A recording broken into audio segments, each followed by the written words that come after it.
Hey, Shamika, we thought it was the same meeting, so we just had to switch to the second one instead of keeping on, but we're getting it. Okay. All right, ladies.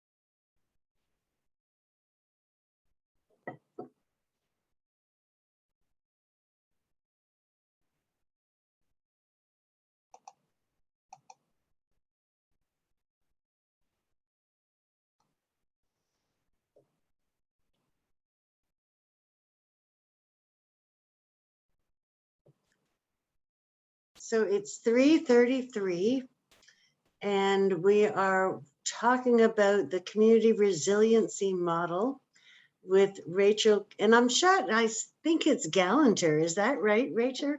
You're so close. It's Gallanter, but Gallanter, Rachel Gallanter. And we're just still letting people in. So if we can wait just another minute, if you all are patient, that would be great. In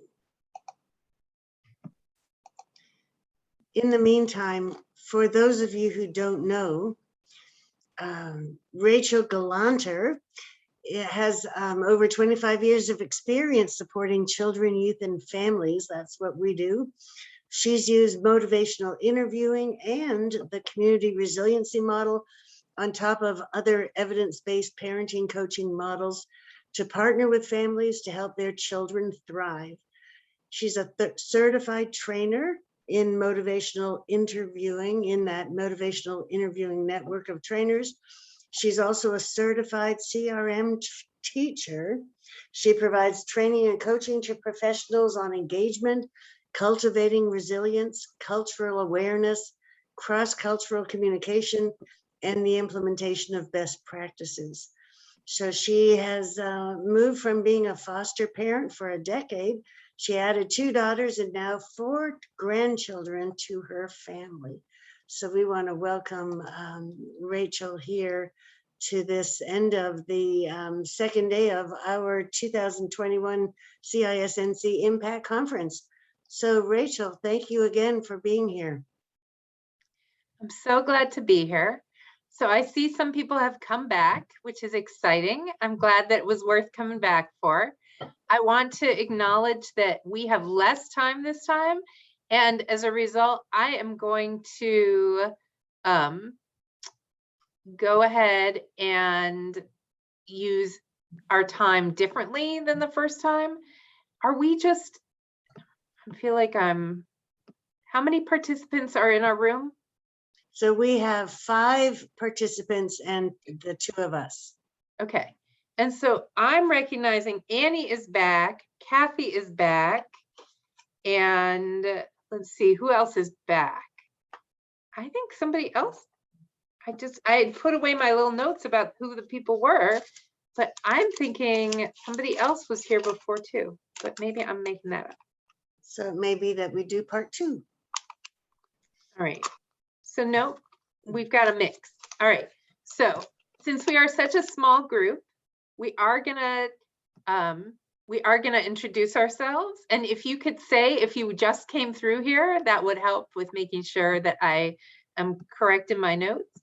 That ultimately, this is about making sure that we have the skills to support each other through really hard times. And that these were developed by the Trauma Resource Institute to support our serving each other and social justice and dignity and respect, because every person and family and community is of value. And that we are going to, hold on just a sec.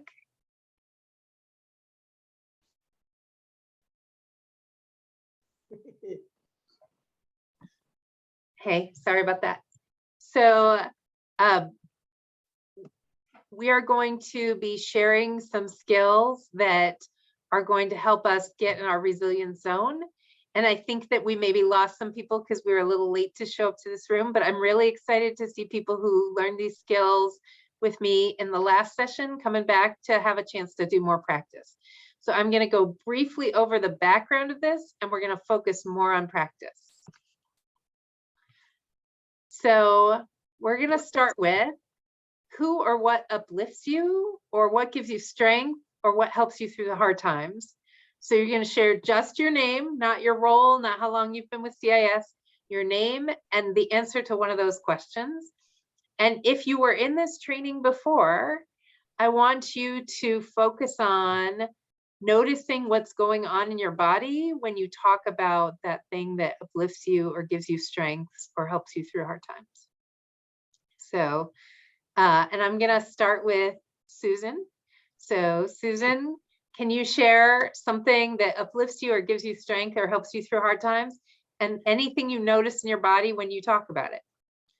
So I've had a little tiny bit of practice now to think about this and to also practice that thought process. And so one thing that defines me for me is that I tend to go to the piano. And when that's my centering, that's where I'm home. That's where I go when I just need to think about almost nothing and just to be soothed by music.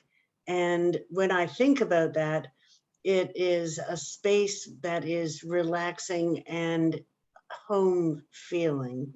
That's a phrase. So it's the piano for me. And just talking about the piano, do you notice anything on the inside, joy, like warmth or slower breathing or relaxing muscles? Just take a minute and think about the piano. Think about touching it, about the music coming out, about the vibrations. What do you notice in your body when you think about it? So I obviously need much more practice in being body aware.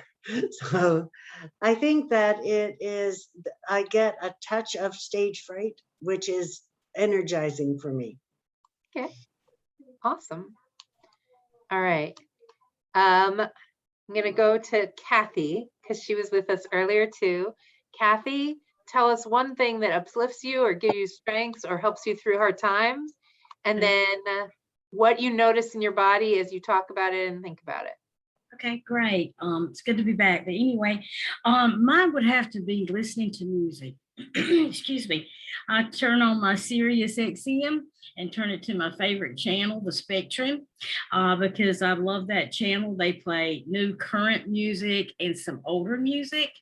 And my body just feels happy because listening to the current music makes me feel good, but the older music makes me feel even better because it takes me back to happy times in the past, and it takes me back to, you know, exactly where I was at the moment I first heard that song, and you know how much I loved it then and how much I love it now. So it's like, you know, everything in my body just relaxes and my mind just relaxes and takes me away. It's kind of like a Calgon bath, but mine is a music bath. It takes me away everywhere. So I love it. That's mine. And so Kathy, obviously there's no music playing right now, but just thinking about that music and thinking about hearing it and hearing one of those old songs that was popular when you were younger and having some carefree times. What do you notice in your body in terms of your breathing or your muscles? What sensations do you notice? Well, I noticed that my muscles are more relaxed. It's almost like any anxiety, any tension is gone. It's almost like it's a just totally different mood, you know, and my brain even my brain feels relaxed, if that makes sense. Yeah. Because it's like I don't really have to think of anything. It's just, you know, my brain is listening, you know, I'm listening to the music and really, you know, listening to the words, and I just feel better all over from head to toe. Awesome. All right, Miss Annie, share with us something that brings you joy or strength or gets you through hard times. Oops, you're on mute. I think my response earlier was singing takes me to a place of strength. And, and I shared, pretty much happy people sing. So I love to focus on spiritual songs that connect me with my creator. And I just feel a sense of reassurance of whatever it is that I'm dealing with, wherever place I'm going, maybe that I shouldn't be in that direction. I can kind of refocus. And who helps get you through hard times? So I love the way you answered, thinking about singing and how that energizes you. And I'm curious if you notice that anywhere in your body.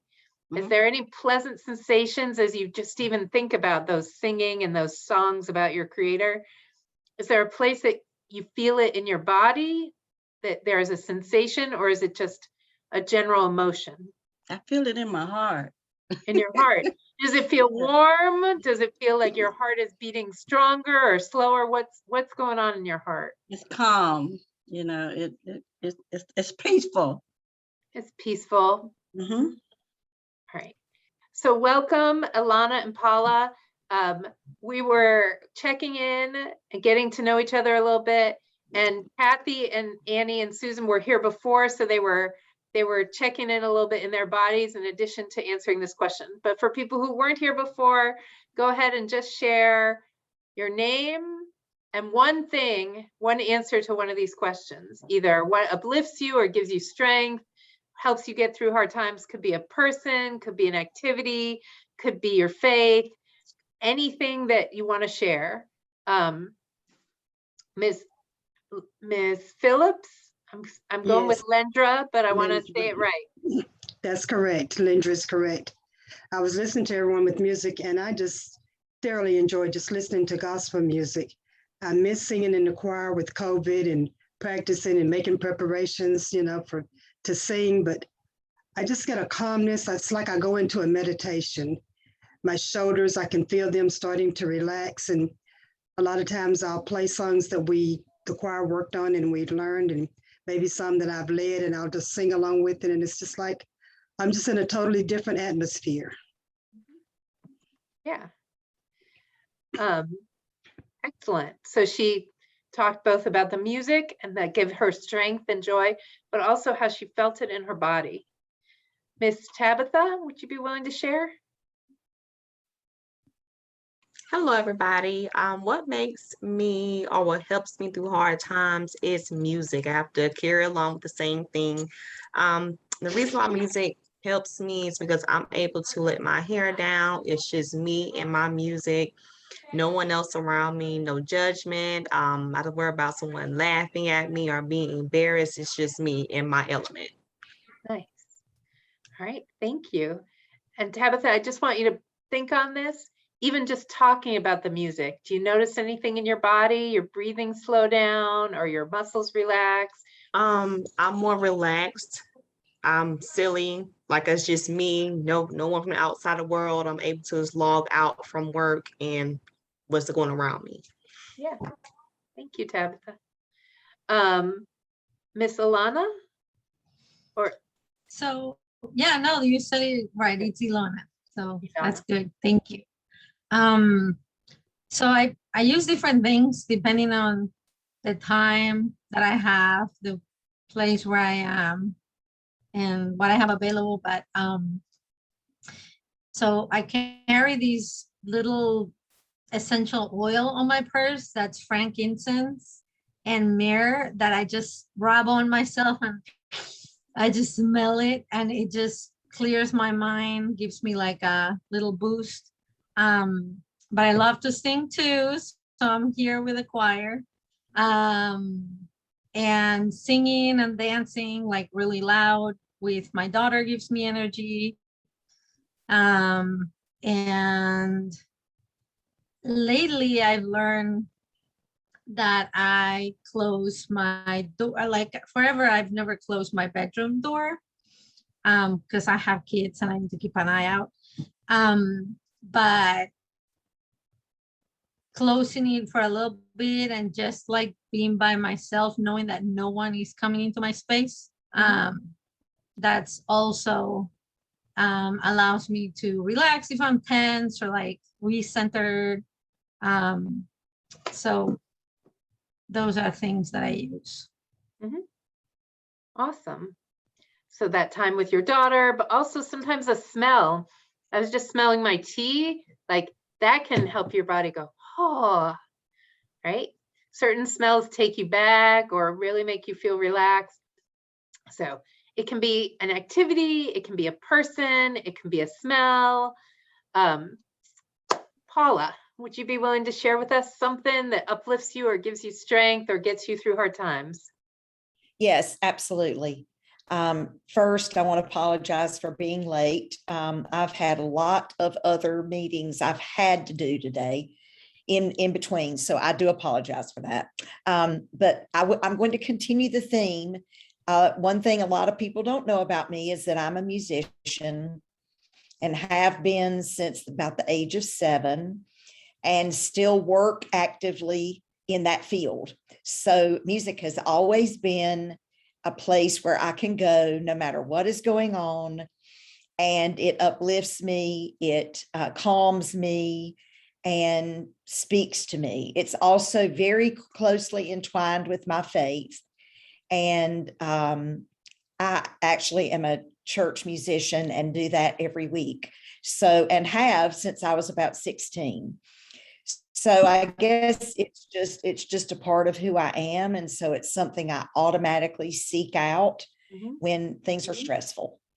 And do I feel it? Absolutely. It would probably be really cool to do some biofeedback kind of things when I'm playing. But I guarantee you my heart rate probably comes down and my breathing probably slows. But I know that it helps clear my mind and de-stress. Yeah. And you can feel that just the relaxation and the tension you feel in your body. Yeah. And I think the community resiliency model pulled a lot of stuff from biofeedback, that it's about noticing when those changes are happening in our body because our minds and our bodies are connected. Miss Maisie, you are my last but not least. Would you introduce yourself and share something that uplifts you or gives you strength or helps get you through hard times?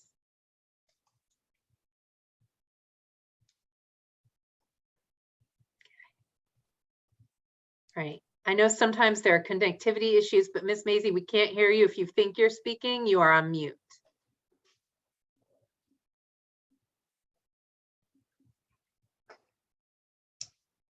Okay.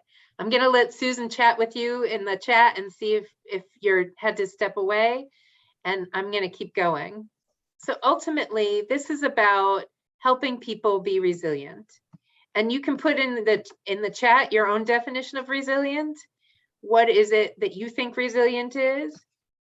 The model identifies resilience as being able to use your strengths to live fully in the present moment, managing daily life, and thriving, right?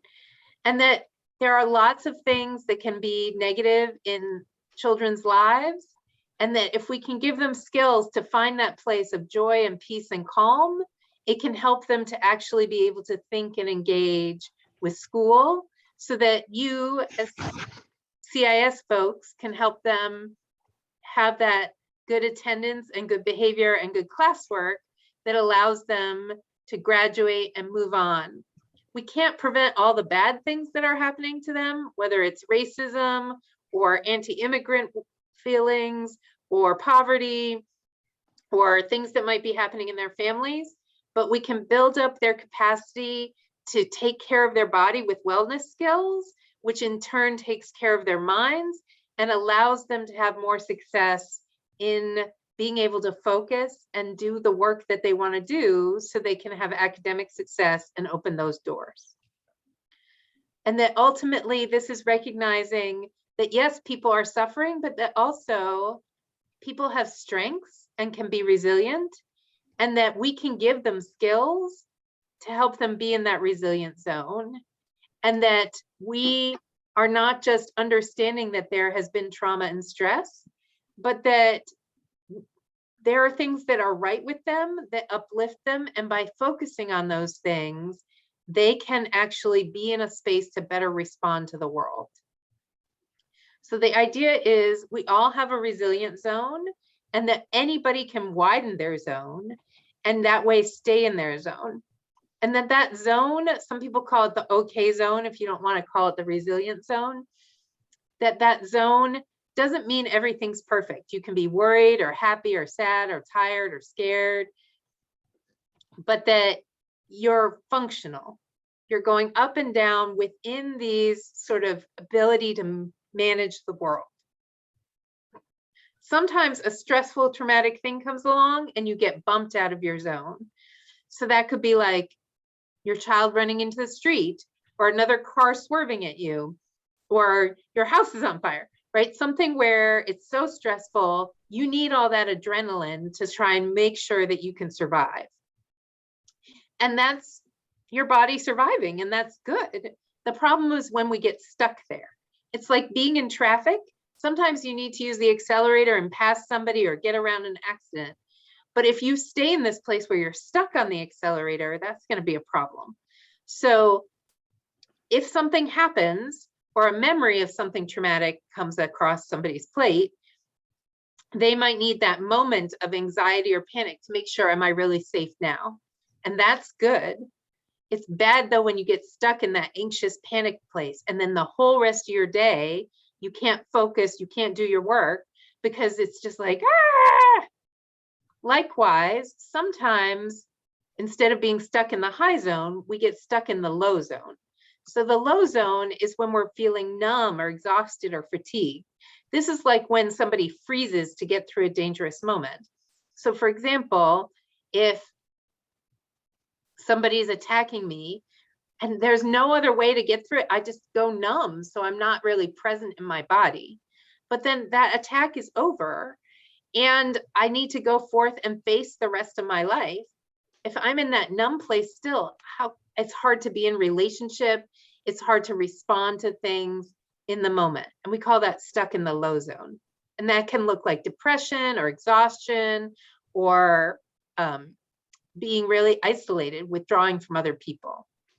So there's nothing wrong with, in a moment of danger or stress, using that numbness to make it through, or using that energy, that mania to make it through.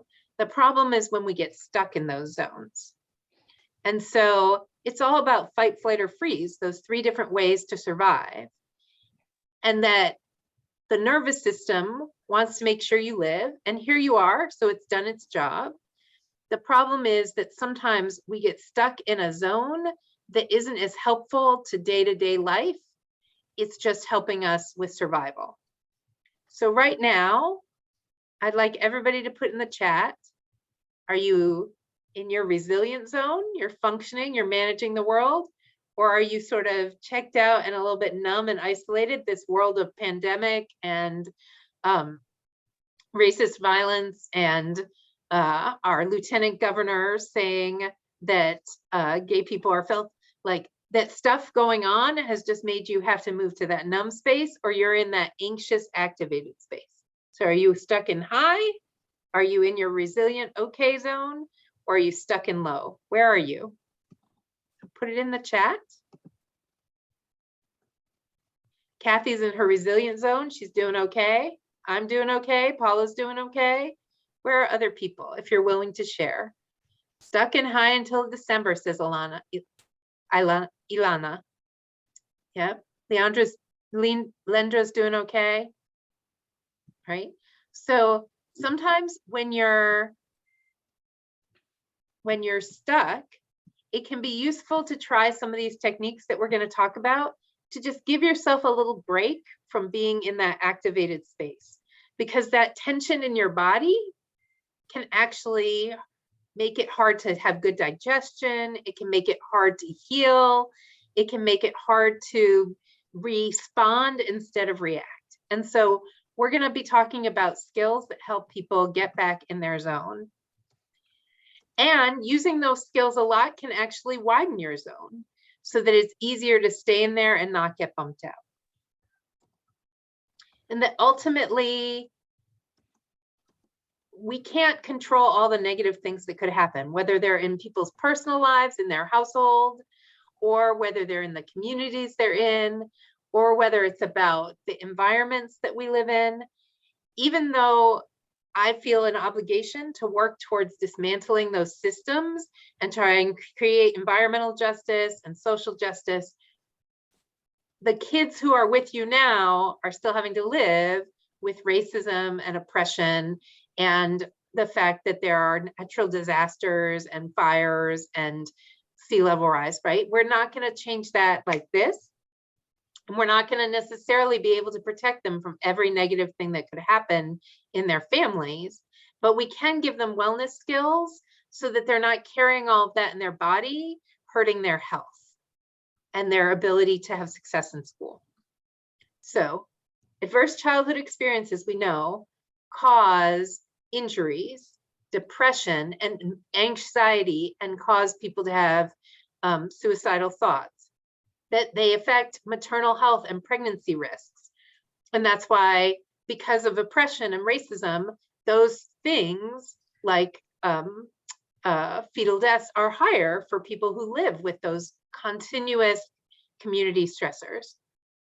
That because people seek connection and make riskier choices, they may have more STDs and HIV, that they're at higher risk of cancer and diabetes, of alcohol abuse and unsafe sex as they're trying to cope.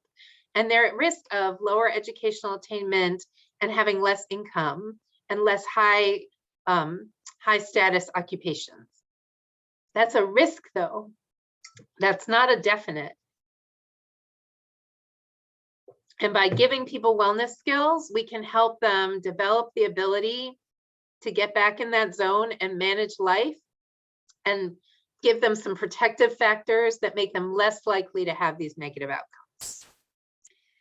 So this is all about individual perception. What's too much or too little or going on too long? And that could be too much too fast, could be a car accident, or too little for too long could be not enough to eat, or too much for too long could be living with violence. But two people could be in the same household, and for one of them, it's too much, and for another person, it's okay. And whatever that life experience is, it's that individual who figures out if, we'll miss you, Lendra. Thank you for trying. So there's a lot going on, and that for some people, whether it's car accident or living with poverty, to them it's too much or too little or traumatic, and to another person they figured out how to navigate it and it's not pushing them out of their zone. And that for some people they have lots of layers to this, that they're living with intersectionalities of multiple identities that are being oppressed and discriminated against and make it harder for them to have success. So ultimately, we want to make sure that we're realizing that we all share the same biology, and that if we learn to read our nervous systems, we can have success taking care of ourselves and being able to be compassionate with ourselves and successfully manage what's going on. And these skills that I'm going to talk about can be for any age, across cultures. You don't have to read, but it's about helping create neural connections that let you get back into that zone more easily where you can manage your life. Because the more you do these skills, the more that those neurons connect, and it's easier and easier to do, and it's harder to get bumped out of your zone. So your body is set up to protect you from dying. And your body's all worked because here you are having survived.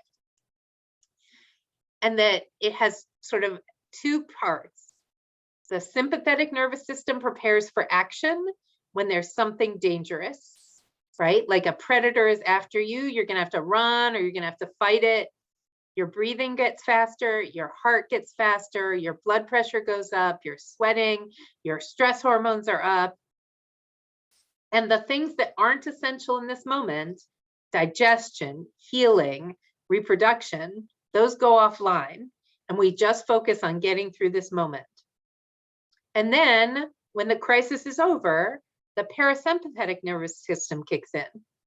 Breathing slows down, heart rate slows down, blood pressure goes down. We stop sweating so much, our stress hormones go down. Digestion comes back up. So when our mouths were really dry when we were stressed, our mouth is moist. Our bodies start healing again, our reproductive system comes online.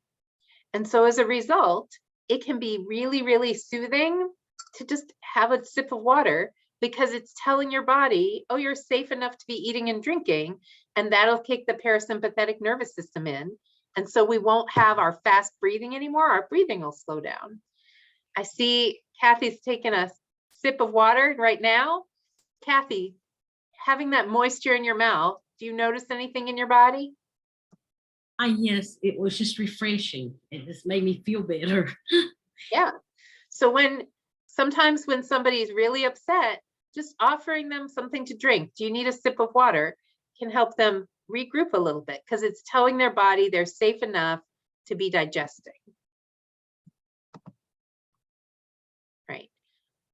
This is our brain, right?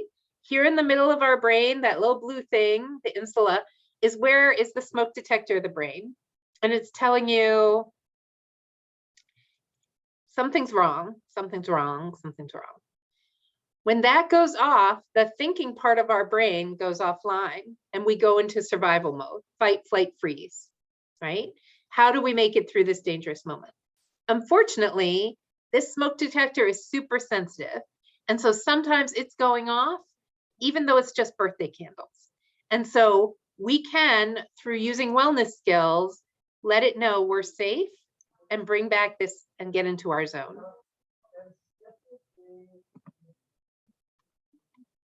So let's talk about these skills. There are 6 wellness skills we're going to be talking about.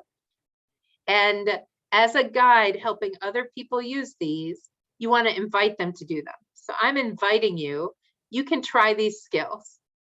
Some of them aren't going to work for you. Some of them don't work for me. There's no right way to get back in your zone. There's just the way that is right for you. And so we're going to watch what's happening in your body. Try and notice when your body relaxes, when you take a deeper breath, right? And help you pay attention to those things so that you can notice when your parasympathetic nervous system is telling you you feel safe, because that's going to help you find the strategy that works for you and build those neural connections that make it easier and easier to do. So I may ask you questions like, what do you notice? Or is that pleasant, unpleasant, or neutral, to help you identify what works? But you don't have to try any strategy, and there's no guarantee that a strategy I offer is going to work for you. Because we can't be more regulated than our bodies tell us it's safe to be, if you're in charge of the group, of the room, of the space, and you're very stressed out, and your shoulders are up like this, and you're breathing fast, and your eyes are big, I'm going to wonder, am I safe? And so using these skills for yourself first makes you more effective at sharing them with other people. So if you've noticed, like Ilana, that you are in a very stressful part of your life, taking that deep breath, having that drink, doing something to calm yourself before you work with your students is going to help them be more calm, because they're going to pick up on you're totally numbed or you're totally anxious. So there are some skills you can use in the moment when you're dysregulated to try and bring yourself down. And so those skills are called help now, ayuda ahora, help now. And they can help you reset if you're feeling really stressed out in this moment. So on this slide are 1, 2, 3, 4, 5, 6, 7, 8, 9, 10 different skills. And I'm going to ask everybody to pick one right now and try it right now. Push against a wall, count back from 10, touch something that's in your space, take a little walk around your space. I'm going to ask you to try a skill and then just report in the chat how you felt after doing it. Okay, so everybody's going to try something, whatever you want, and then we're going to report back.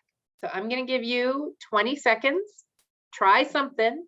I'm going to try some of my water and then report back how you felt after.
So Susan felt ready to concentrate again.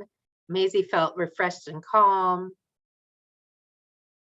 Kathy felt less tense in her shoulders. Her heart was calmer. Annie felt focused, right? That these are things you can offer as a strategy to anybody who you see is dysregulated, including yourself.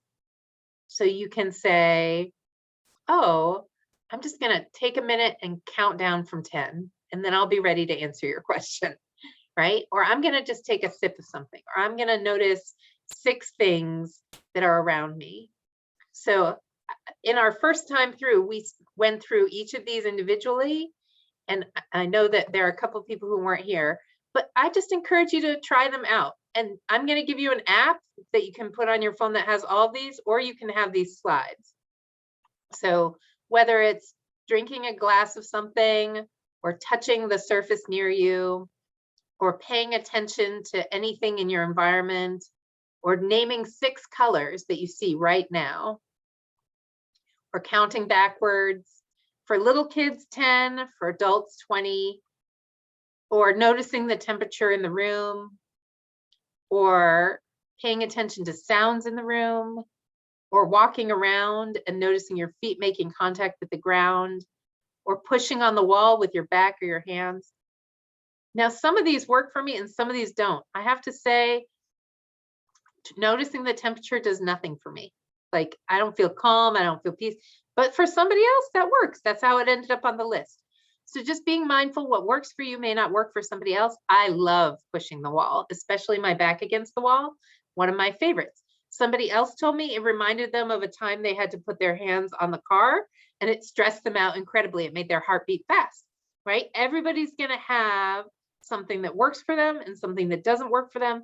And so you figure out what works for you and you use what works for you. But it's when we offer it as a strategy to somebody else, you know, you want to see, does it bring in any pleasant sensations for them? Does it make them feel more relaxed? And if it doesn't, don't offer that strategy to that person again, right? So these are help now skills. And that's one of the 6 ways of wellness skills you can use. Okay.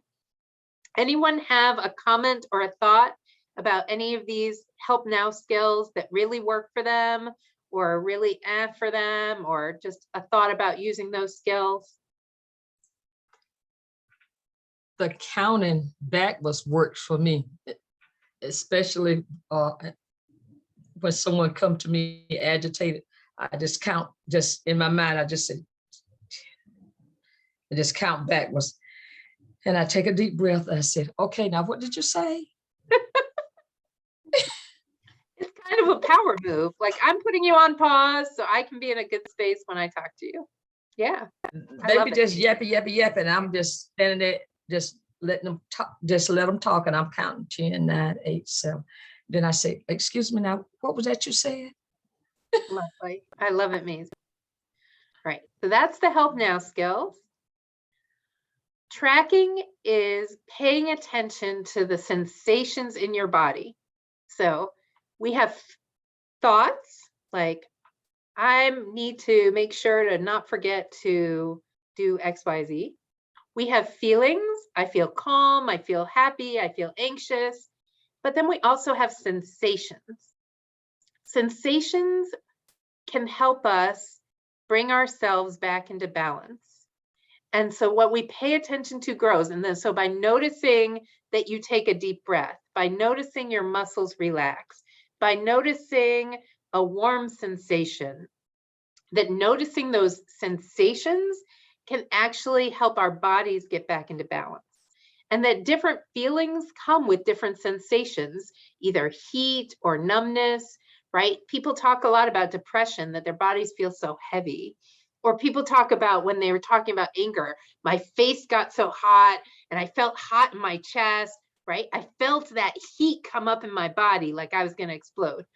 That our feelings, our emotions have sensations that go with them. And so by moving away from just thinking about thoughts or feelings and using sensation language, we can help ourselves get back in that resilient zone.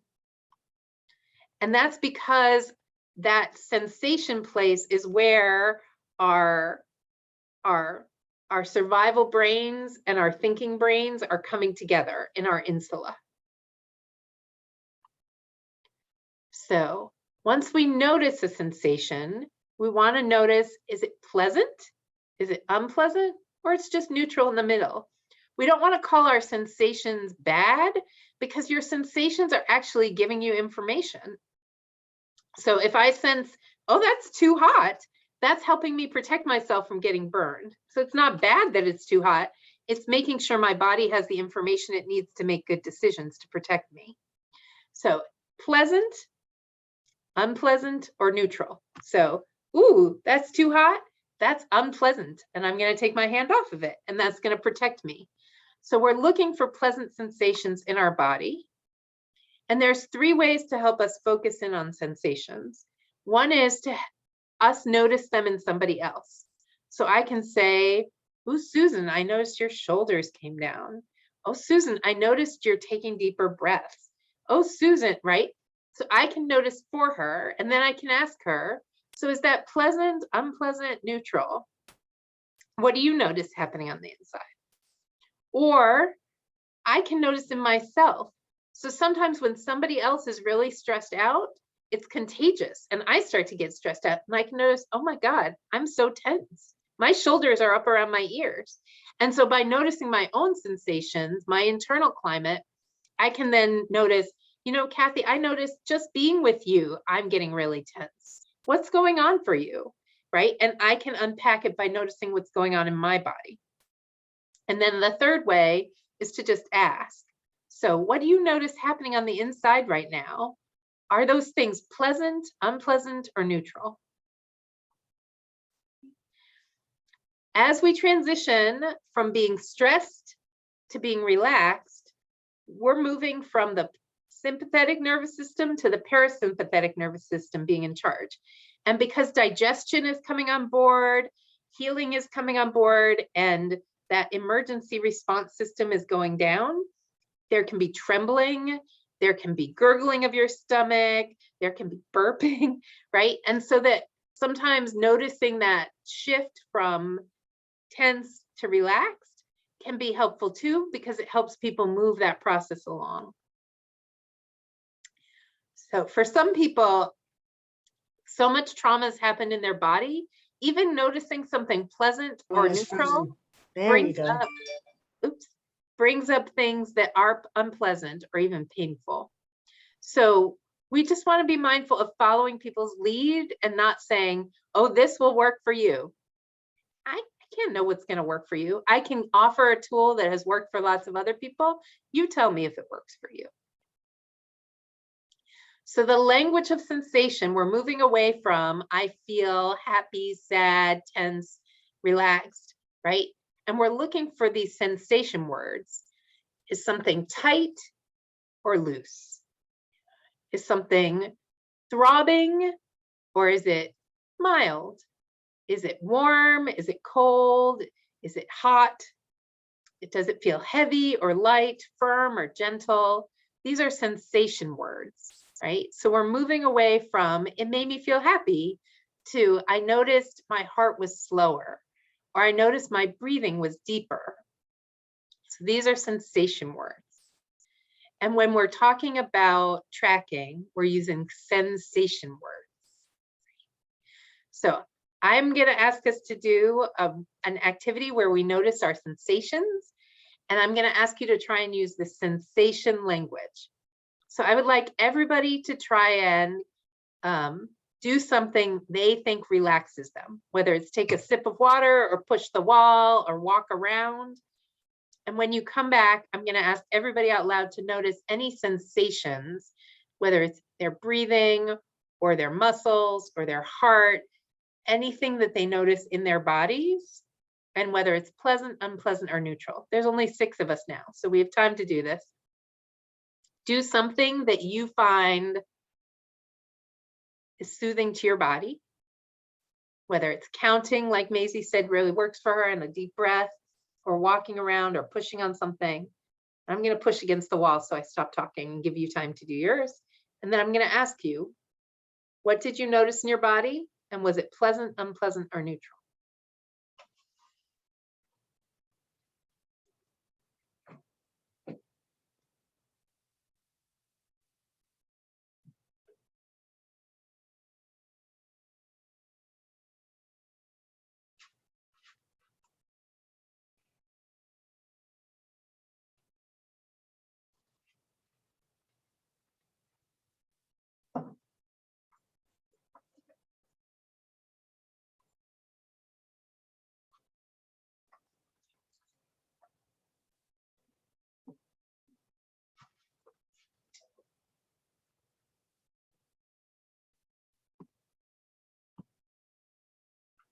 Okay.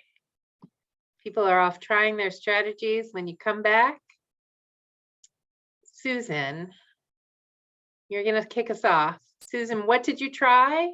And what sensations did you notice in your body?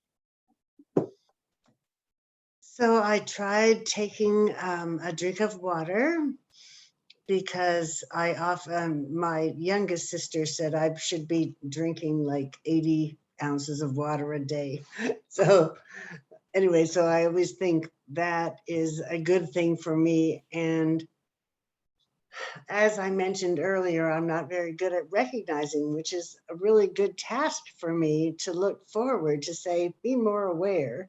But I do when when I'm thinking about something, I am feeling like my shoulders go down and I'm at least thinking relaxed instead of not thinking at all. So I'm moving in the right direction, I think. So thinking about your shoulders going down, do they feel looser? Do they feel rigid? Do you So feel any throbbing or stabbing, or is it just? It's just a little stretchy. I feel stretched, which is a good feeling. Nice. So it's a pleasant feeling. It's a pleasant pleasant. feeling. Yeah. Yes. Okay. All right. Kathy, if you're willing, will you share what you noticed in your body when you did your thing? And if it was Absolutely. pleasant, unpleasant, or neutral? Absolutely. Mine was very pleasant. because I push my hands and arms up against the wall because I have really bad back problems.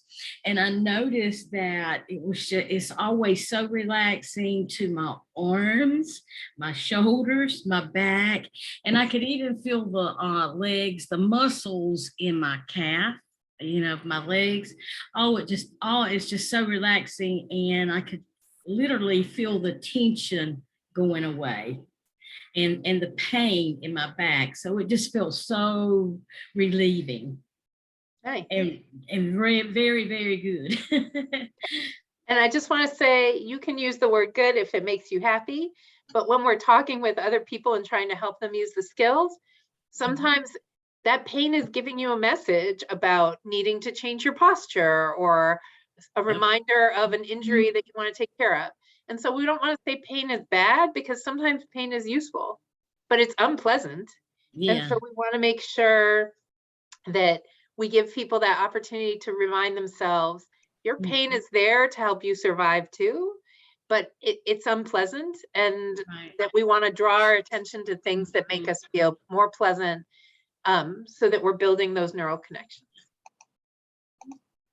All right, Annie, what sensations did you notice in your body? Well, because I've been seated, since about 8:15 this morning, off and on, I took a walk down the hall, and it helped me to stretch, kind of loosen up, and release some of the tension from sitting down and being stationary. So Hearing you talk about that loosening up, just talking about it, I'm seeing a big smile. Yes. Right. What do you notice in your body as you smile and laugh? Are there places that are loose or warm? Where do you feel that in your body? Say that again. Do you notice any places that are loose or warm or feel light in your body as you smile? My tummy. Yeah, I got a chance to stretch. So I was able to stretch my ab area, which released tension and gave me some, looseness and flexibility, and, getting me ready for when I leave this computer in a few minutes. I'm going to enjoy the remainder of that walk to my car. And yeah, so it's like the end of the day, yay, I can loosen up now. Get away from me. Is that pleasant? Yes, it is. Yeah, very pleasant. Right? Okay. Makes me happy. All right. Paula, anything you want to share? Well, I did a stretch at the door, just using my arms and leaning into the door. Something I've learned at physical therapy, also for back issues. And it was very helpful. There was some pain. It was mild, but it's the kind of pain that you get when you stretch something that needs to be stretched. So it was definitely positive. Okay. And so where was that pleasant sensation in your body? If you had to identify a spot in your body that felt pleasant. In my upper back and shoulders. Yeah. Okay. All right. And last but not least, Miss Maisie. Okay. I did the standing. I yawned and I took a deep breath and held it and let it out slowly. And I felt so calm, and I dropped my shoulders and relaxed them. I felt loose, and then I felt really light and relieved. I love how you guys are using some of these sensation words, loose, right?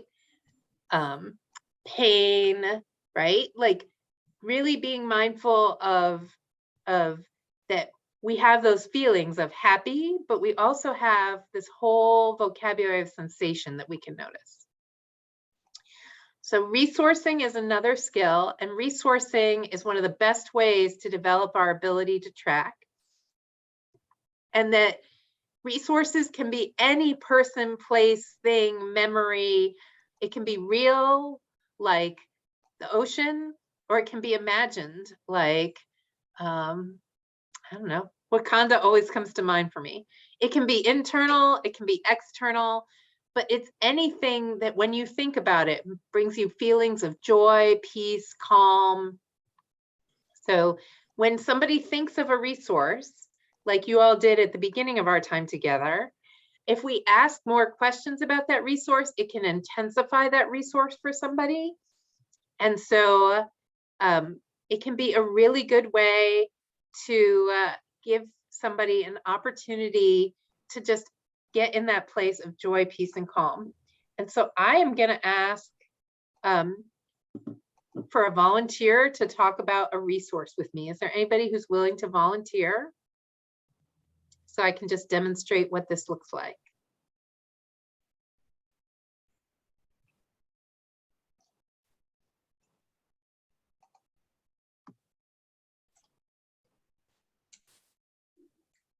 All right, Miss Maisie, Well- you're not on mute. Are you volunteering? Resources can be a person, place, or thing. Yeah, person, place, or thing, an activity. What is something that brings you joy or peace and calm? The ocean, going to the beach. Tell me about you on the beach. What do you see? What do you smell? What do you feel? I feel light wind blowing briskly, flooding by, and the waves, I see the waves flowing in and crashing and flowing back, and the seagulls singing this song as they fly about, and I see blue skies that just float about like little animals there. And I feel the calm and peace as the water flows in and flows back out. And as you're envisioning that beach and the water flowing in and out on your toes and the seagulls flying by, right now in your body, what sensations do you notice? Calming down, loose, relaxing, cooling sensation. Yeah. So even though Miss Maisie is Pleasant, not on very the beach, pleasant. right? She's able to pull that up. And the more questions you can ask somebody about the details of what they see, what they smell, what they hear, right? That can help intensify that resource. So that's one way to help people. And that especially if you're helping somebody manage something really hard, you can take little breaks in them telling you about that hard thing to say, this is really hard talking about this. Let's just take a moment and think about something that brings you joy, that brings you peace. And let's really envision that and ask them some questions about that so that you break up that tension that's building in their body, talking about that hard thing. Grounding is about using our bodies and our relationship with the earth to help us get into that good zone. So instead of talking about something, we try laying on a surface or pushing our hands against a wall or noticing our feet as they're on the ground or noticing our body supported by a chair, right? Any of those strategies can help us to get back into a good zone. But for some people, grounding doesn't work, especially if you're asking them to ground in a chair and that's how they were punished. So we really want to be mindful that although for some people grounding is really, really useful, for some people resourcing and tracking is their go-to because they just don't have that much body awareness. Like Susan's talked about, it's hard for her to be mindful of her body, or because they've been punished in ways that make grounding and being aware of their bodies against a surface feel traumatic. And it brings up those things instead of joy and peace and calm. So, and I think most of us have been through some kind of grounding exercise where people ask you to bring attention to your body against the chair and how it's supporting you and noticing those sensations in their body, noticing their feet against the floor, right? And I have to say, when people do those kinds of exercises, I'm like checked out. I'm like, that doesn't work for me. I'm just going to count backwards from 100 because that works for me, right? We all know those strategies that work for us.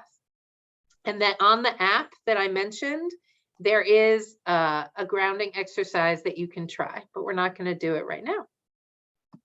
Questions about grounding or what I mean by grounding? Just being mindful of our time. All right, so we have those help now strategies. We have tracking, we have resourcing, we have grounding. And now I'm going to give one more suggestion, which is gesturing. So gesturing is noticing when people make spontaneous movements. Like if somebody's telling you, oh, my daughter, right? And their hands come here to their chest. That when we notice those kinds of gestures, that it can intensify the sensations that are going on the inside that go with them.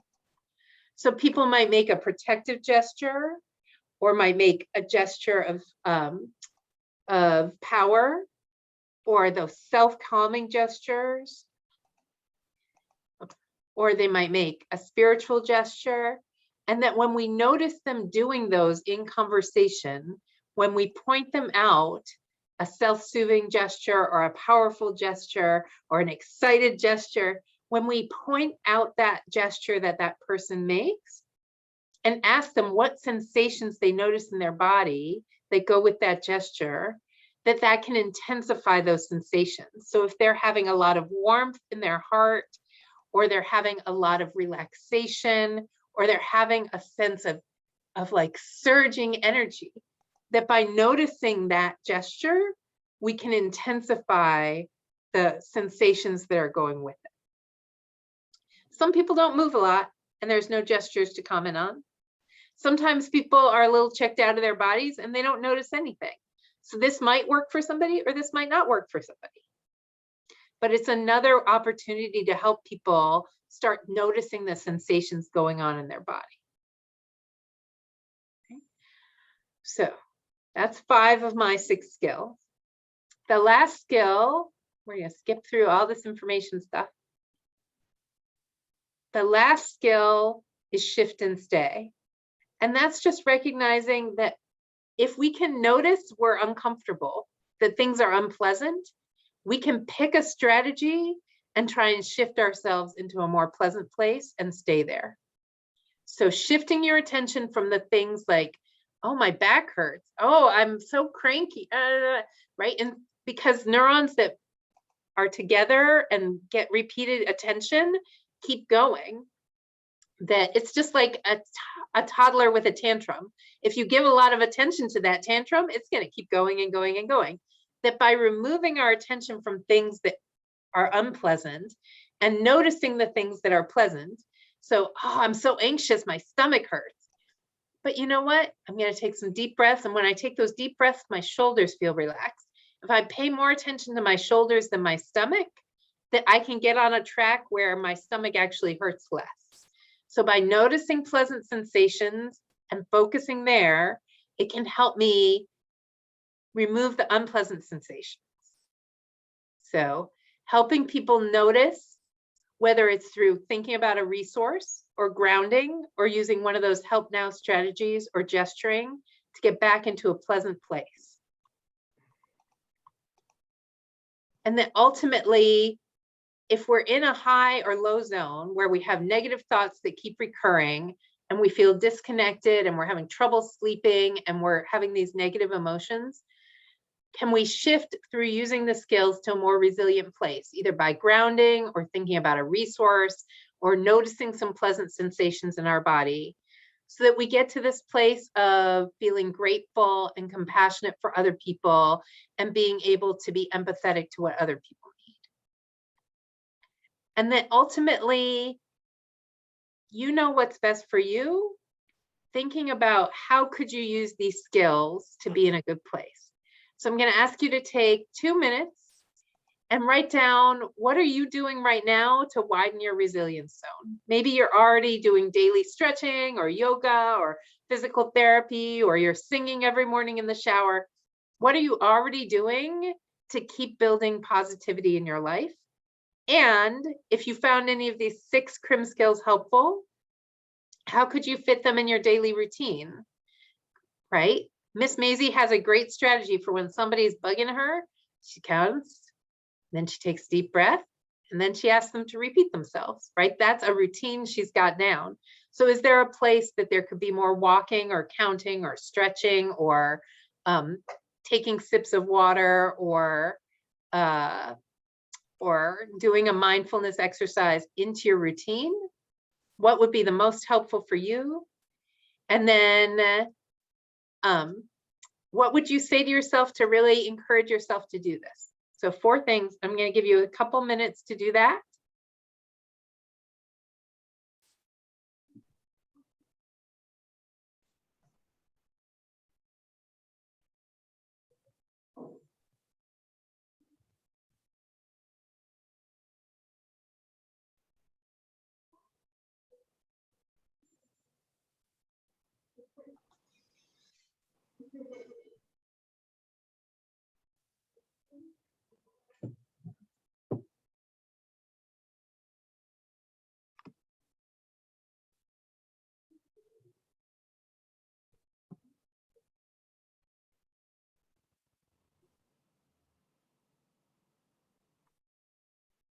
Nice, Paula.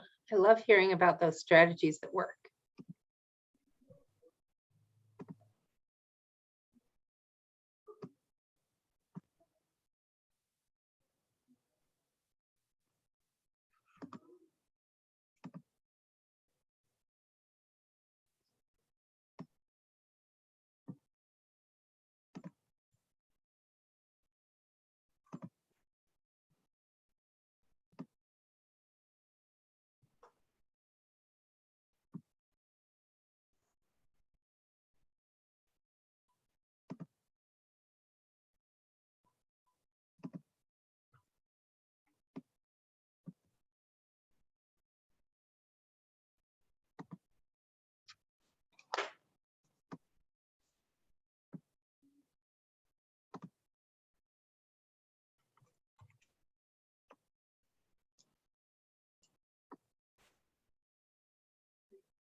Nice, Maisie.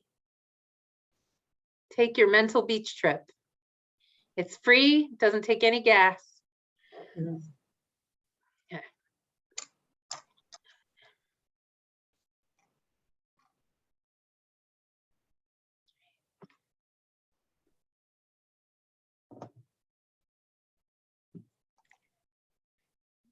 Take another minute if you need it.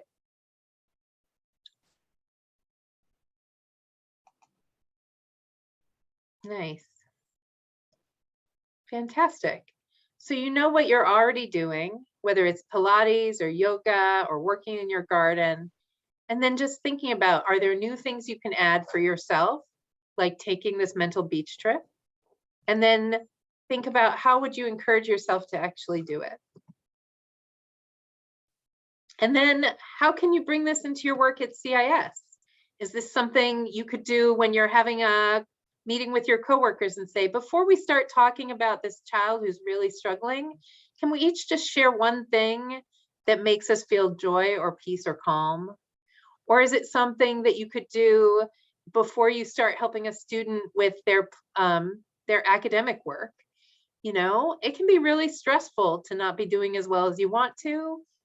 What's a strategy that works for you? I have a breathing exercise we could try, or for some people, they like just taking a little walk around. Think about, where could you use this?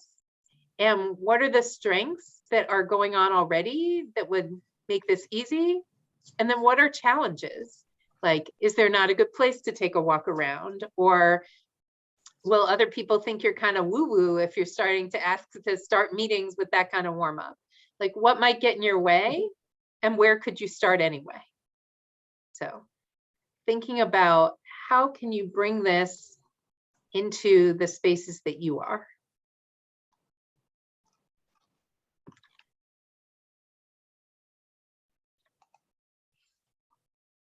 Okay, so take a minute and just think of one way you could bring this into the spaces that you are. And then the research shows that for those of you who just went through almost 3 hours of training, that after learning the skills, people use them to ground, to to be mindful of their body, and that they use the skills at bedtime, but also when things were stressful at work. And that just a 3-hour training helped people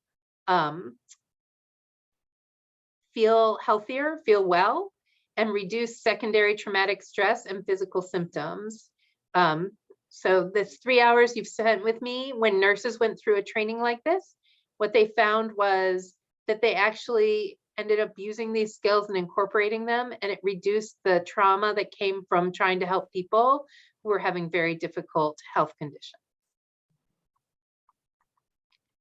So this is a lot of information to share in a brief time, and I want to recognize that you may want something to go back to, and there's this iChill app. You can download it onto your phone or onto your computer. It has all of the same information I shared with you in English and Spanish. It has a relaxation exercise. It has these images, so you could show somebody a little picture of the resilience zone.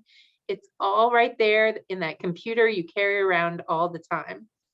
So it is not iChill.com. That is an energy drink, and you'll be like, why did she send me to some energy drink?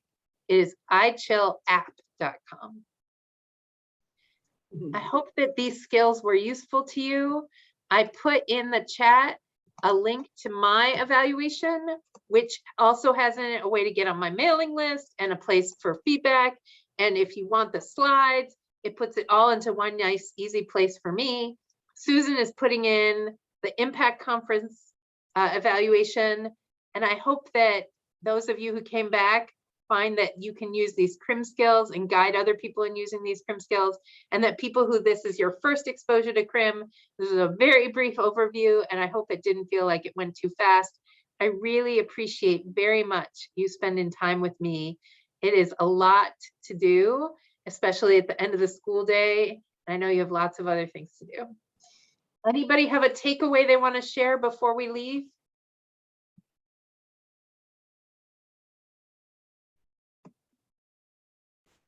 Great.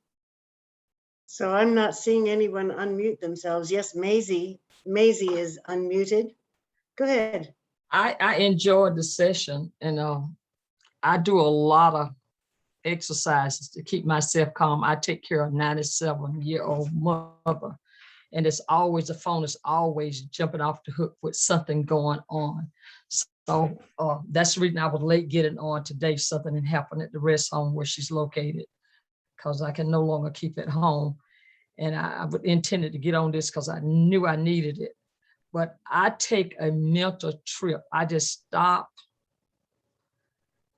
and I love the beach. So I just take a trip and I listen to the waves coming in and crashing and going back out. And that's taking all my stress and releasing it, taking it back out. And I am a very committed spiritual person. So I usually do a morning prayer. And at night, I always calm myself down and I just sit and just do a meditation prayer before I ever go to bed. Just make sure I get my body focused into relaxing, because there's so much going on with me between that and the little side job I have working. So I've enjoyed this. It just confirmed what I knew I needed to do to keep my body in a more resilient state, just be calm. That's awesome. Maisie, I'm so impressed. You've done so much of this already. And I think that's the thing, is it's figuring out what works for you and putting it into your routine. And I love that that's how you end every night, so that you're just resetting that, and it probably helps you sleep better, because I think so many people carry their stress to bed with them and it makes it hard to sleep. So we are tools trying to help make children's lives and families' lives better, and that we can absorb that stress, or we can remind ourselves to take care of ourselves and then be there for students. If there's other ways that we can work together, I'm happy to stay in touch. If there's ways that we can help you keep rolling this out in your schools and in your communities. And I'm just so appreciative of the work you do. And thank you for letting me come to your conference. I'm going to give Susan the last word, and then we're going to leave the Zoom. So. All right. Well, again, thank you so much, Rachel. I know that this is so valuable, and even though I'm sort of out of touch, my plan is to become more aware. And I have this thing inside that says, oh, you're going to make a plan? Well, no, you can't do that. So I'm going to do it anyway. Being mindful and being more aware is really helpful for everyone. And we really appreciate you being here as part of our 2021 Impact Conference. And we will be live next year, we think. So we can meet good. Rachel in person, and we can see you Yes. all in person next year, we hope. And so y'all enjoy your evening, and see you tomorrow morning for Bye, our last Rachel. sessions. I just want to say, Rachel, I've enjoyed the second presentation just as well as the first, and I'm looking forward to getting the information. So thank you very much. And I look forward to meeting you next year in person. For sure. All right. Thank Fantastic. you. You all were amazing. And we go ahead and take the, do the evaluation, Susan, right? Yeah. Yes, please do that. Yep, go ahead and do that. And also, so there's two different ones. One is Okay. to talk directly to Rachel. The other is for our conference organizers to get the feedback for the kinds of things that are valuable for you. So click on there and it takes you to 2 Google Forms. So y'all have a great night. Thank you so much again. Night. Night.